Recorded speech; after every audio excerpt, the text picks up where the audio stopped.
Halo, saya Aris Satrio, mahasiswa Magister Manajemen dari Universitas Jenderal Sudirman Purwokerto, Prodi Ilmu Manajemen. Di sini saya akan membahas topik penting dari buku yang berjudul Human Resource Management: A Contemporary Approach karya Julie Bardwell dan Amanda Thompson. Khususnya pada chapter 4 tentang gambaran umum pasar tenaga kerja dan menjelaskan cara kerjanya. Sebelum masuk ke materi yang akan dibahas, saya akan sedikit menceritakan contoh studi kasus terlebih dahulu yang terjadi di Inggris. Sekitar 114.000 pekerjaan di sektor hukum akan terotomatisasi dalam 20 tahun. Menurut studi yang dilakukan oleh Deloitte, mengatakan otomatisasi perubahan permintaan dari klien dan meningkatnya jumlah milenial di tempat kerja akan mengubah jenis keterampilan yang akan dicari oleh firma hukum. Studi ini menunjukkan bahwa apa saja yang tersedia di pasar tenaga kerja agar mendapatkan karyawan yang dibutuhkan. Apa itu pasar tenaga kerja? Pasar tenaga kerja adalah tempat pertemuan antara pekerja yang menawarkan tenaga dan waktu untuk perusahaan dan pemberi kerja yang mencari tenaga kerja untuk lowongan. Persaingan yang terjadi di pasar kerja menghasilkan upah pasar yang menyesuaikan dengan perubahan relatif dalam permintaan dan pasokan tenaga kerja. Ketika permintaan tenaga kerja meningkat, upah pasar naik karena perusahaan berusaha saling menawar tenaga kerja yang langka. Begitu sebaliknya, apabila permintaan tenaga kerja menurun, upah pasar juga akan menurun. Kemudian saya akan menjelaskan terlebih dahulu apa itu pasokan tenaga kerja. Pasokan tenaga kerja menurut Marx, pekerja adalah komoditas. Keberadaannya dibeli dengan syarat yang sama seperti keberadaan komoditas lainnya, dan dia beruntung jika dapat menemukan pembeli. Perusahaan yang bersaing satu sama lain untuk mendapatkan pekerja akan tertarik pada stok pekerja saat ini dan di masa depan, dan berusaha merencanakan secara tepat agar dapat memastikan mendapatkan jumlah tenaga kerja yang mereka butuhkan pada waktu tertentu. Kemudian faktor-faktor yang mempengaruhi pasokan tenaga kerja. Terdapat beberapa faktor yang mempengaruhi pasokan tenaga kerja, seperti populasi dan perubahan populasi, struktur usia populasi, jenis kelamin, dan etnisitas. Saya akan membahas satu persatu dari beberapa faktor tersebut. Populasi dan perubahannya. Menurut perhitungan statistik, orang dengan usia 16 hingga 64 tahun merupakan usia yang ideal untuk memberikan informasi mengenai ukuran total populasi saat ini yang berdampak pada pasokan tenaga kerja saat ini dan masa mendatang. Berikut data pertumbuhan populasi di United Kingdom dari tahun 2010 hingga tahun 2035 menurut The Migration Observation tahun 2016. Berikut adalah tabel tentang populasi di Inggris. Dari tabel di atas menunjukkan bahwa tingkat populasi di Inggris terus bertambah dari tahun 2010 hingga 2035. Banyaknya imigrasi dari Uni Eropa ke Inggris. Hal ini berdampak pada perubahan komposisi gender, profil usia, dan keberagaman etnis di pasar tenaga kerja. Yang kedua, ada struktur usia populasi. Struktur usia dalam populasi sangat penting karena menentukan berapa banyak orang yang tersedia untuk bekerja.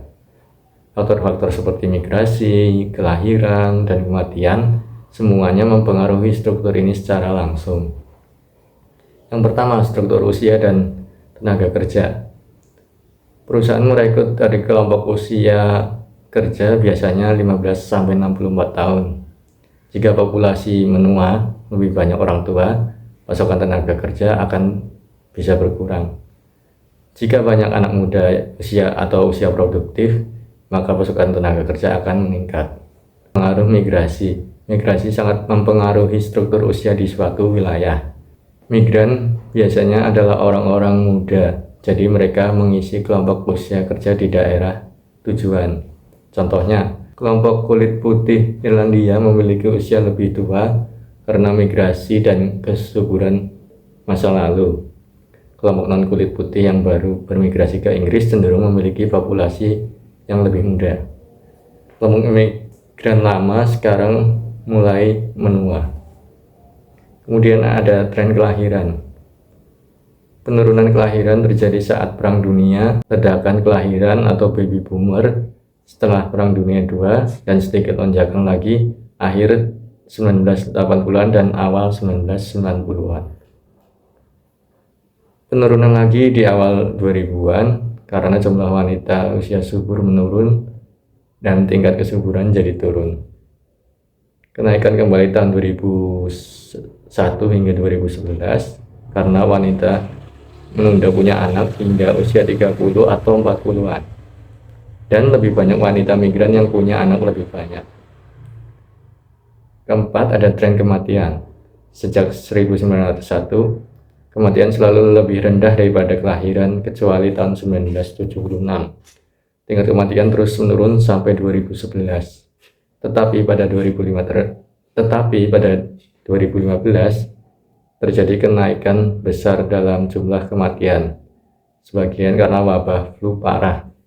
Karena orang hidup cenderung lebih lama yang menyebabkan populasi meningkat, baik dalam ukuran maupun usia seiring waktu, kita juga dapat mengharapkan jumlah kematian untuk meningkat. Dan faktor ketiga, ada jenis kelamin. Meskipun lebih banyak laki-laki lahir setiap tahun, jumlah perempuan dalam populasi secara keseluruhan lebih banyak, terutama di kelompok usia yang lebih tua. Perbedaan ini karena kematian laki-laki lebih tinggi, usia antara 16 hingga 24 tahun.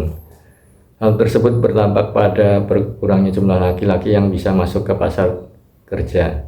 Selain itu, perempuan yang bermigrasi masuk ke Inggris lebih banyak daripada keluar. Perubahan jangka panjang dalam keseimbangan gender atau jenis kelamin akan mempengaruhi kebijakan tenaga kerja, kesehatan, dan sosial.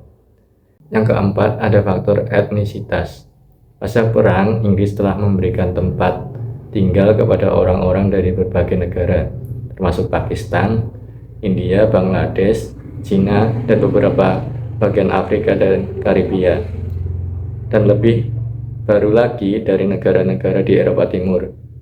Sebagai konsekuensinya, sejumlah kelompok etnis minoritas yang berbeda telah bergabung dengan warisan Inggris yang secara historis berkulit putih untuk membentuk Inggris yang lebih multikultural dan beragam baik secara etnis maupun agama. Hal tersebut mengakibatkan persaingan tenaga kerja yang lebih besar dan berkaitan langsung dengan dinamika ekonomi, kebutuhan industri, dan kebijakan migrasi.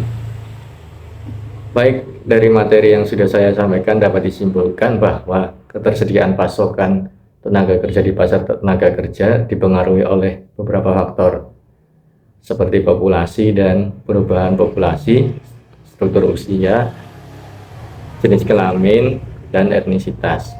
Untuk mendapatkan tenaga kerja yang sesuai diperlukan kebijakan pemerintah terkait dengan demografi dan penerapan teknologi yang bisa berdampak pada peningkatan pasokan tenaga kerja di pasar karena permintaan kerja yang menurun.